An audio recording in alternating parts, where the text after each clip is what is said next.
Así es como se ve el conjunto de embrague de tu coche y te voy a enseñar cómo funciona. Este es el volante motor que va unido a tu cigüeñal y en él va el disco de embrague.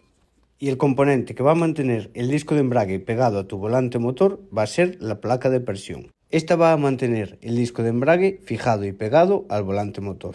En nuestra caja de cambios encontraremos el collarín, que va a ser el encargado de accionar la placa de presión. Una vez unes la caja al motor, así quedaría la placa de presión y el disco de embrague, que gracias a su estriado es la que se va a unir a la caja de cambios y así cuando éste gire dar el movimiento a la misma.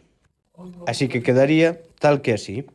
Cuando no pisamos el pedal del embrague, el disco está fijado al volante motor y así gira. Pero cuando pisamos el pedal del embrague, actuamos sobre el plato de presión, lo que hace que se suelte nuestro disco y deje de transmitir el movimiento del motor a la caja de cambios.